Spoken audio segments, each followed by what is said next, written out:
This is Dan Tortora of Wake Up Call here with Jim DaRin, and we're inside of his beautiful home here. And I appreciate the fact that you've allowed me the opportunity to come in here and kind of see the sanctuary, as I like to call it. Jim, it's been an honor over these last few days to get to know you, to talk with you a little bit, and obviously, off the air we've gotten to know each other for some time here now, which has been great, and I really do want to say thank you for letting me come in here and do this with you. Well, it's my pleasure. I enjoyed getting to meet you and talking about our lives and get to know each other better.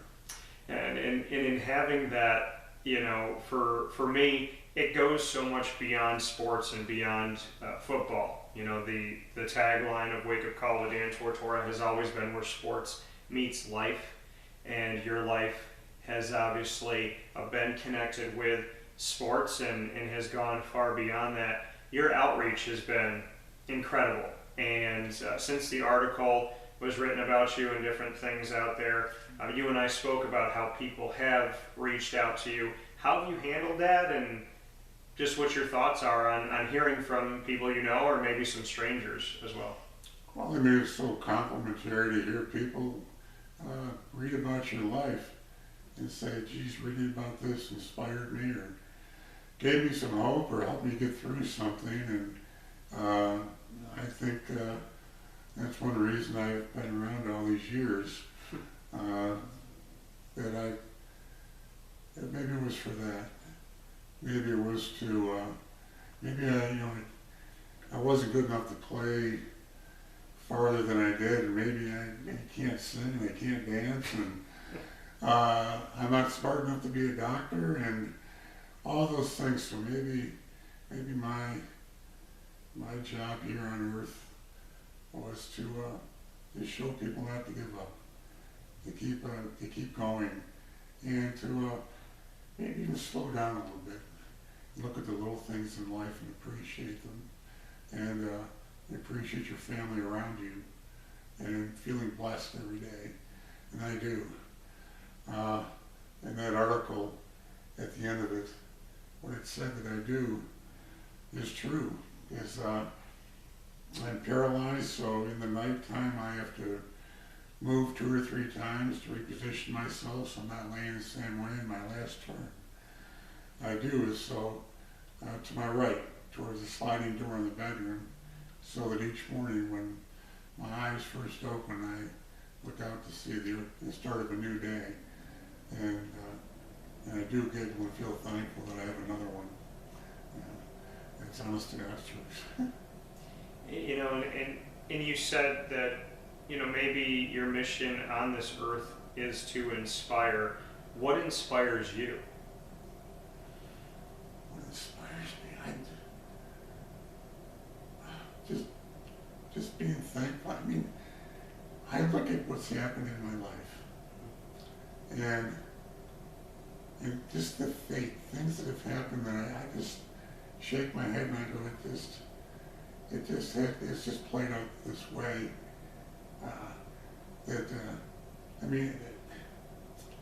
Growing up where I did, I loved being out in the country and working on the farm, and being that type of life. And I really enjoyed the outdoors.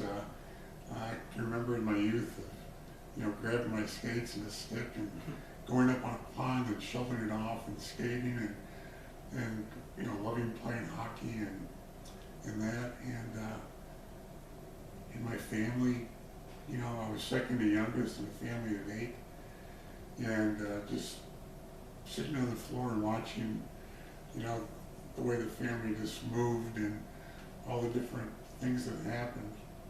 But then, like in the accident, after when I was up at SU and being involved with that, my sister being the prettiest girl in town and marrying a doctor, and at night when the explosion happened, my parents got called, and they were too distraught to drive up, so they asked my sister and brother-in-law to bring them up. And in that little hospital I was in up there, Fulton, they didn't know the extent of the injury.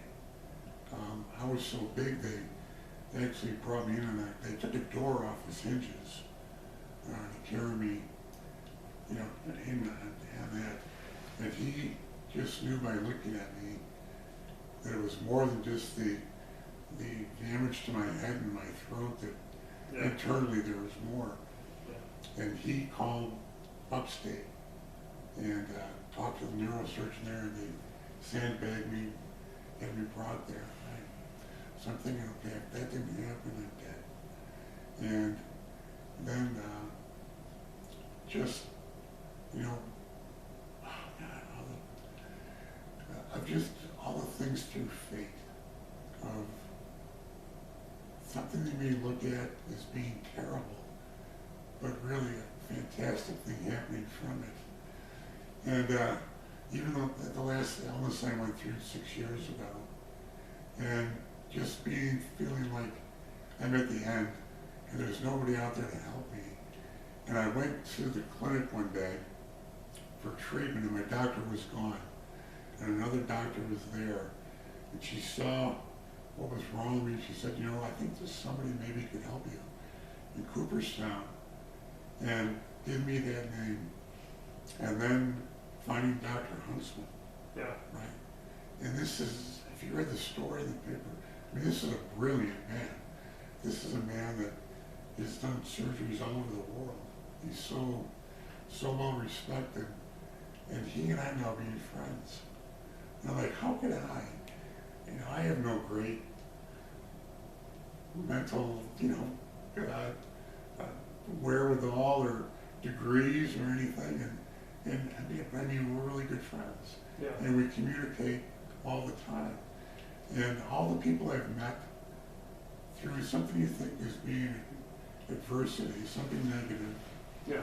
and meeting great people from that, you know, and I just laugh to myself, you know, that through life, through things that maybe you think are knocking you down, but the people that you meet through that are such fantastic, wonderful people.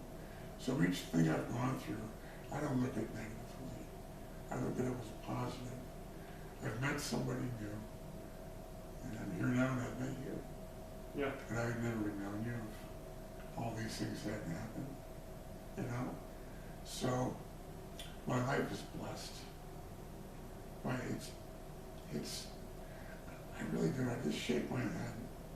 I just can't believe, you know, like the way you think things are going to be. Yeah.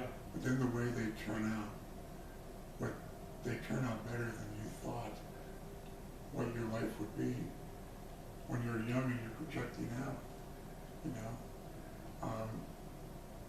No, it's life is really a blessing every day. Jim, people, to go off of exactly what you just said, when we're projecting out and we're saying this is what the perfect life would look like, Yeah. it doesn't ever happen completely that way. Sometimes so far off from that way. Yeah. What's your advice to people when they try to, you know, because when I was growing up, and I know that a lot of people have heard this statement, they would say, if you want to make God laugh, tell him your plans. Oh, yeah. Well, I would hear that statement at 16 years old, and I'd flip out. I'd be like, yeah, you know, I know what's good for me. You know, God's got all, you know, he's got to listen to me. And the funny thing is, at 35 now, almost 20 years later, when someone is freaking out about their life, I very calmly say, if you want to make God laugh, tell him your plans. Right. There's the learning through the process of, we all think we know what's best, but we don't. And, you know, you and I have talked about, if you're not in this wheelchair, you don't go through everything you went through. If your life didn't have the series it had, then there's no Luann, there's no Aaron, there's no Shannon, there's no house like this. Like, there's maybe some of your friends aren't there, maybe there's relationships you built wasn't there. You know, none of these things happen if not for Yeah. You telling God your plans and him going, yeah, that's not going to happen. So just to speak on that a little bit more, because that is such a frustration that people have, is I know best, and then God always seems to know better than we do. Well, I think it's good when you're young to have goals, Yeah. to, things to strive for. But there's also a saying too that there are many roads in life, and a lot of them are dirt. Yeah. And you're going to be on some of those dirt roads. I like that. Yeah. But I think that I think if you live your life saying this is the way that it has to be, you're going to constantly be unhappy. Yeah. Agreed. Agreed. Because you have to be adaptive, you have to be willing to make change. And with the people around you, if you go in and say, this is the way I want this person to be, then you're gonna be disappointed. Being fluid, being adaptive, that thing about it, and being with people too, of that saying about leaves in the stream, and as the stream flows, leaves go apart, they come together. You're touched by different people. Life is fluid, and you've got to be fluid and adaptive in your life to get through it. How do you learn to say goodbye to leaves that go away and to say hello to leaves that come together? Sometimes I really think about it too. And I'm like, I haven't spoken to this person in a while, and I would do that a lot, right? But I wouldn't do anything about it. And so I've recently made it a goal. I said, if I'm somewhere and I'm doing something but I'm thinking of a person, I'm going to make it a point to try to reconnect with that person. And this past spring, during this COVID, I was thinking of my sister Joan. And right then I went and I drove my car into a parking lot, and I put the car in park and I turned the radio off, and I called her up. Mm-hmm. And I said, geez, I was just thinking about you. And we talked for maybe 10 minutes. She was just getting done with work. And we hadn't spoken.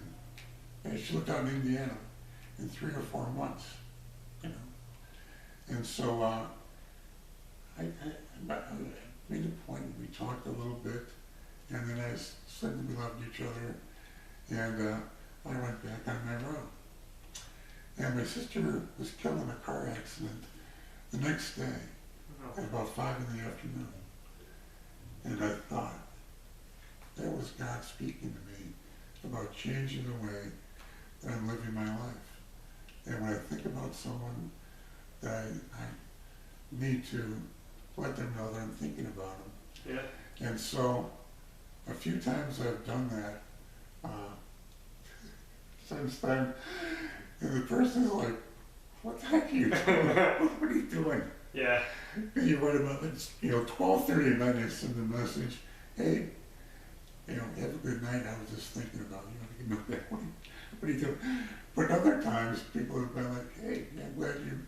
I reconnected 2 days ago with a friend from high school I haven't spoken to in 45 years. Yeah. And we messaged back and forth for about 2 hours. So I've done that as far as people that have been in my life that have been away. And then new people in my life. I try to do more of this than this. I try to, we all listen to respond instead of listening to learn. And I try to take a step back and do that. And then even being president of the football club. We're all doing Zoom now, Zoom meetings. Mm-hmm.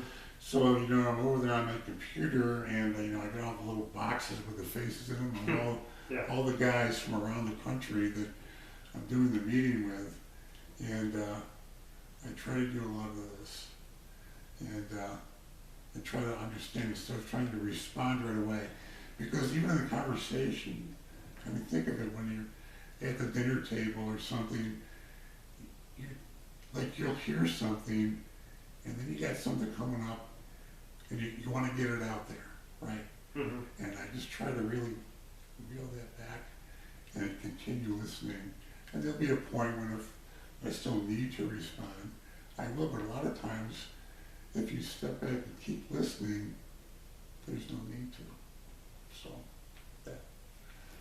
They say, and I'm trying to get better at that myself because, and it's amazing you talk about God sending messages. Yeah. I recently have been saying the notion of you don't listen to respond, you listen to hear. And the whole jump and say something, they say in any situation, but especially in an argument, that if somebody seems like they're done and you're disagreeing, if you stop and before you respond, you take a deep breath, that it actually calms you down.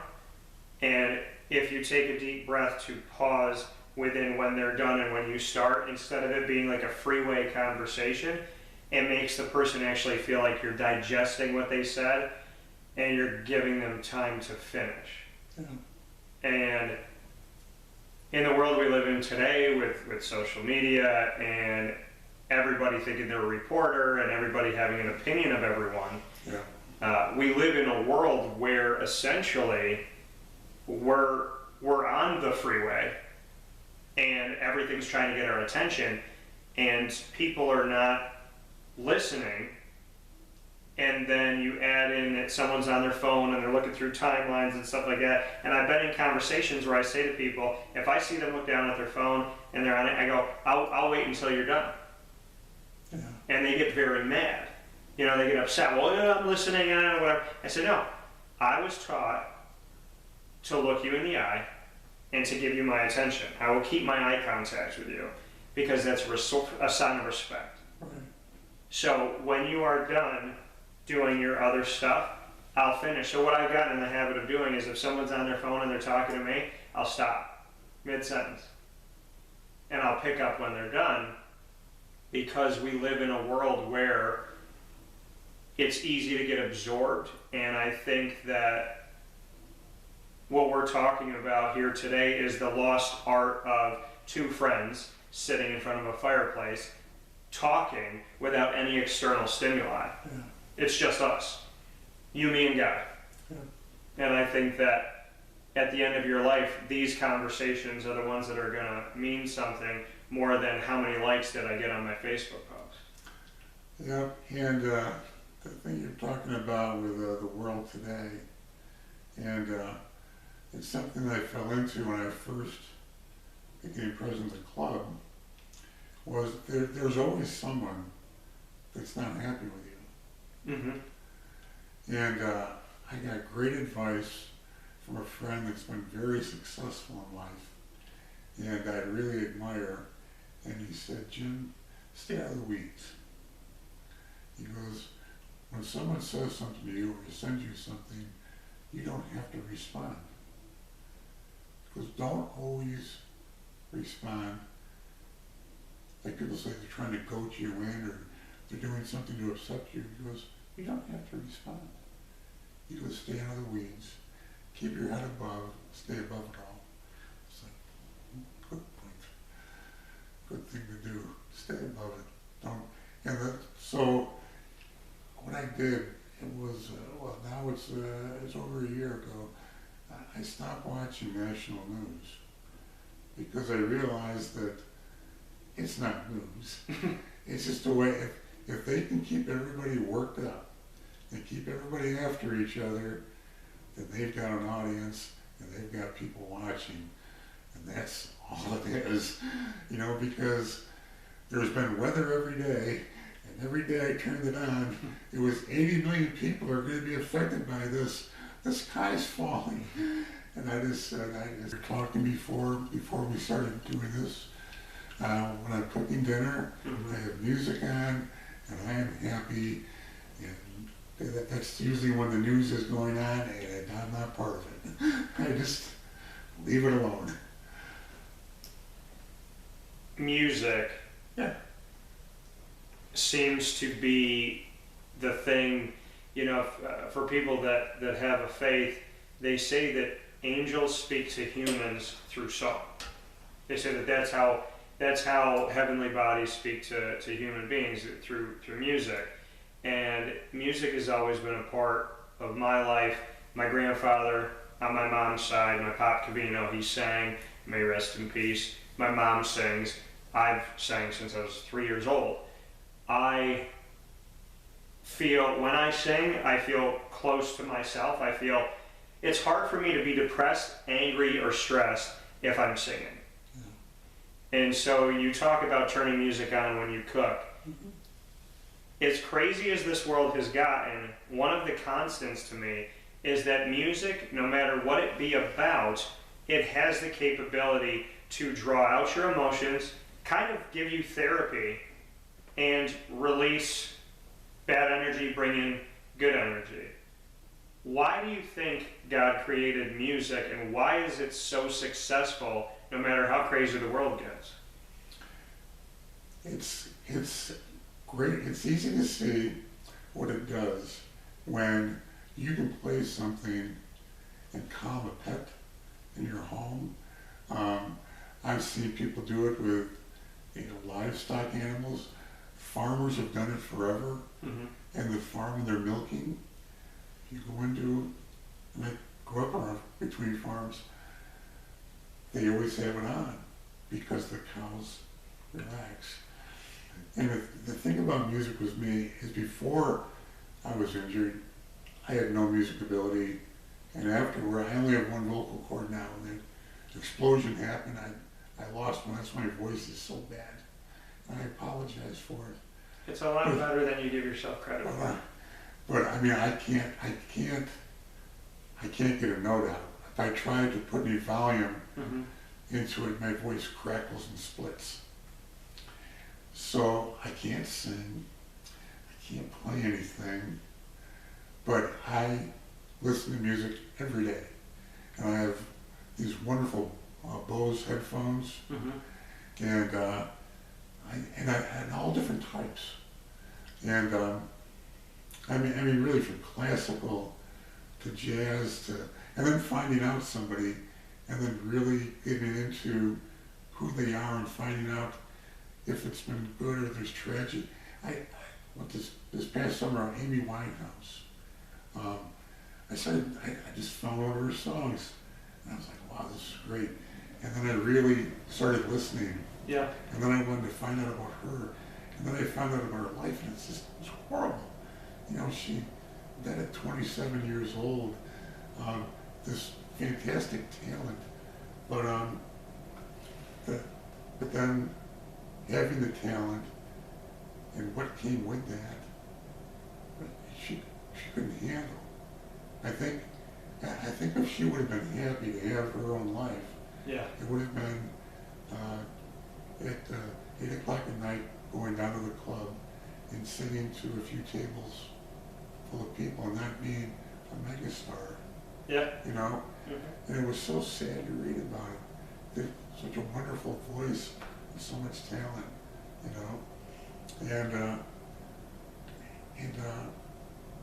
so, I kind of started learning about people that have extraordinary talent, Mm-hmm. and how we look at that, right, as a blessing. And if you're a parent and you have a child that does good in school or is a good in sports, a player or something, and you want them to keep going and excel to be the greatest they can be. And sometimes it's too much for people to handle.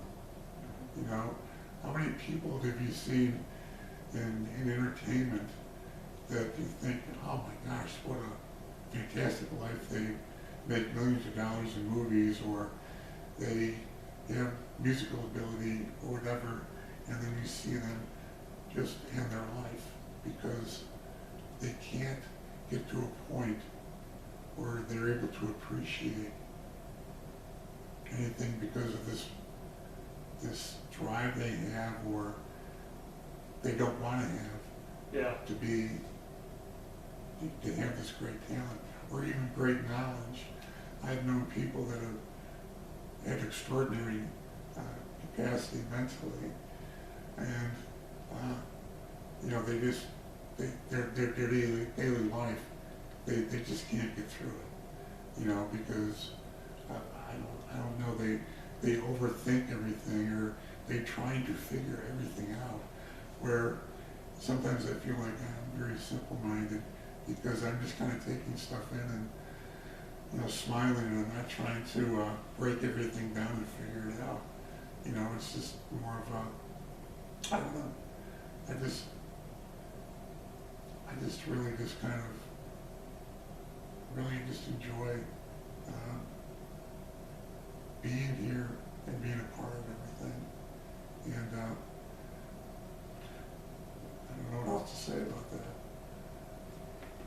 Well, I think what's incredible in that you touched on was that, when people have talent, drive, things that we want to accomplish, that it's important to see the truth.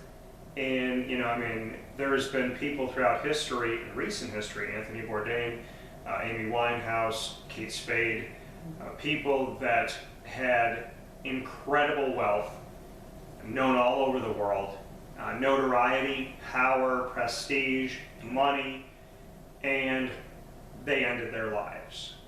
And I think that it's unfortunate that people have to see a literal example, but if you're not happy from the inside out, the outside in happiness will never fulfill that.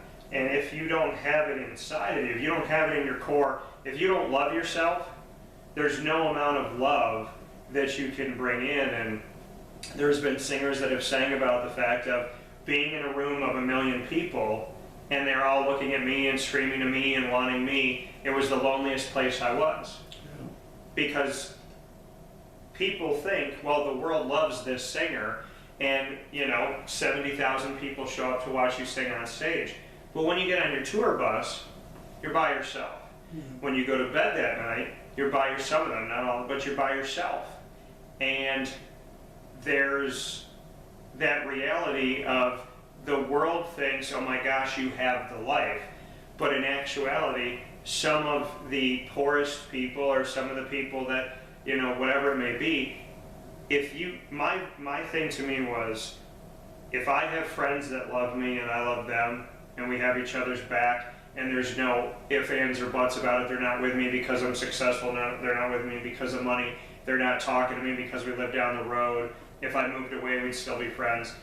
If I have real friends in a real family, and I can come home and I have God, and I have my mom and my dad and my family and friends, to me, there's that positivity and that goodness, and that's all that matters to me, was coming home and someday, because people think when you're, and I apologize for, extending this whole thing, but the reality to me is, as a broadcaster, as somebody who owns my own company, there's a lot of dreams I have. And when you are a single man in society and you meet people and they say, well, what do you want? I say, I really don't have an end cap. I would like to do music. I would like to work on movies. I would like to act more. I would like to do, potential stand-up comedy. I love Wake Up Call, but I'm also working on Superpowered Pop and Dan on Disney, and there's always things on my mind. And they say, well, where does somebody fit in? But the people that really, truly know me know that if I get to come home, like you do, someday, to a woman who loves me and my children, no matter what I go after in my life, and no matter how many days daddy's out or whatever's out, the one thing I wanted more than anything in my life is exactly what you have. to come home and have the love of your kids and the love of your wife, that to me, as much as, and that's what people should know, I'm not looking for wealth and notoriety.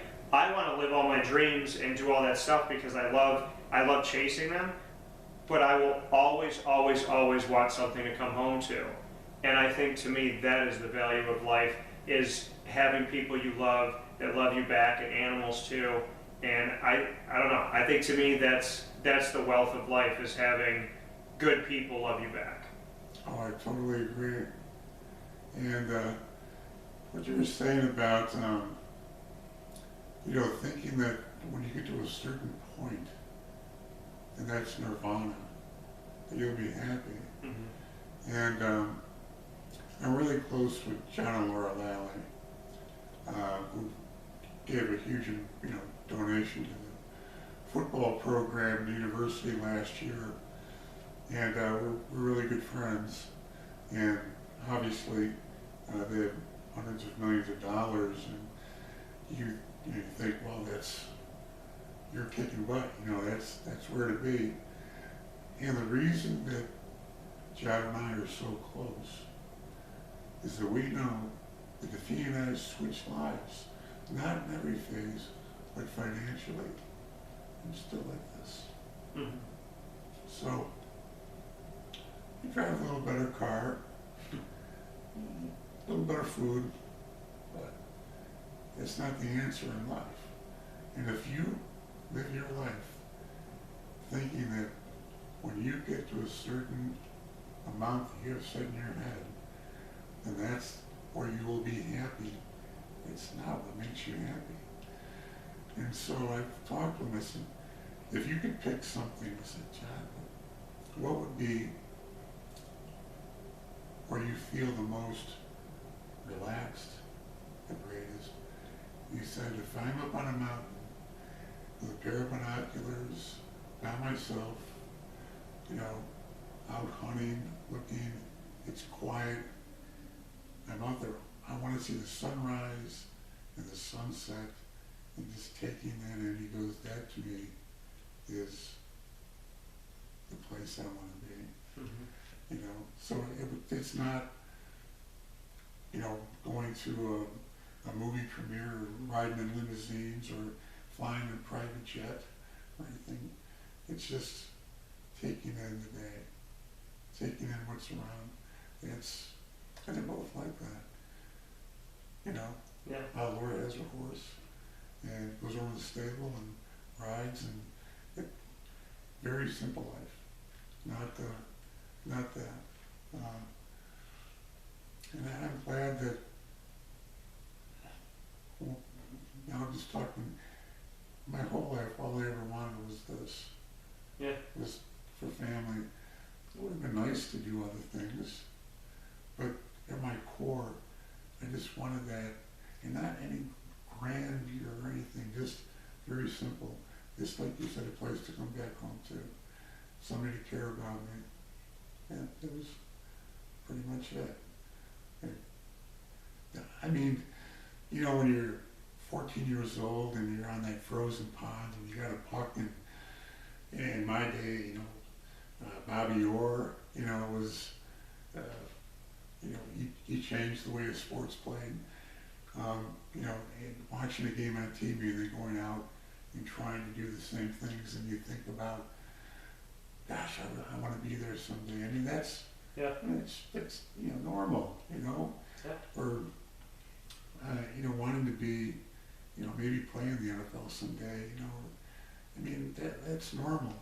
But to put that as, you can get there and you can do that, do you think that is what happiness is? It's not. And I bet if you talk to Tom Brady, probably the greatest quarterback that ever played, if you asked him, what are your core really? The camera's off, it's just you and I having a beer. What he would say, being home with family. Yeah. Family, that's it. And that's because that to me is, I love going after dreams, and I love chasing, the talent and all of that and doing what we can. But at the end of the day, I think, the greatest thing is that it's to be able to come home, anytime something good happens when I'm going after things that I want in my career, my dreams and stuff, I call my close friends, call my mom, I call my dad,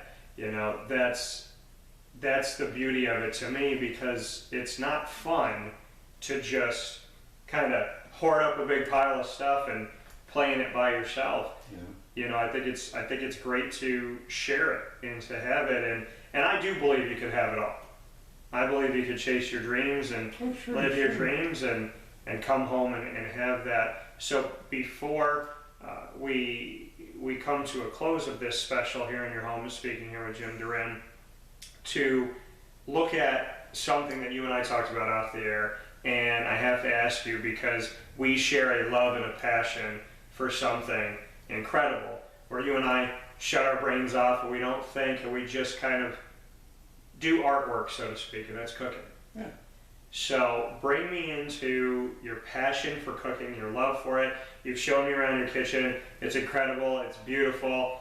I was, jaw dropped by the fact that you have little things that appear out of nowhere, like Back to the Future.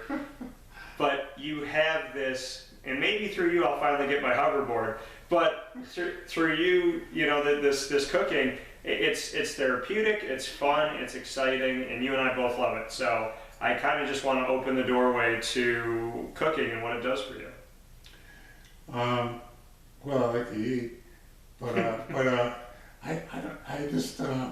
I like being able to do it. That's something that I can do. My life is so limited, physically. There's so many things I can't do, that when there's something that I can, and I can be creative with it and do it, it's really enjoyable. In my family, that I'm able to do that for them, because it worked out that Luann, my wife, is very physically active. She's a physical therapist, but she's always really been physically active. And then my girls, growing up, it was a great fear for me that I couldn't do the things that dads do. I couldn't take them skiing down the hill or mountain climbing or all these physical things, but Luann was able to do that with them. And so for them to be here with me and, for their growing up years and all that, to be able to do that and have it be, if you do it and you're open with it and they're there in the kitchen with you, there's a lot of interacting and joy. And the way that, you just saw that I have it set up, is I'm on one side of the island, there's two stools on the other, and for the girls to have a glass of wine, and we laugh and joke and talk when they're home. It's really enjoyable to me, to be able to do that with them. And I just that's it for me, really. Just being able, it's something I'm able to do, and I can be creative with it. I can't paint. Like I said, I can't. There's so many things I can't do, though, and I find something that I can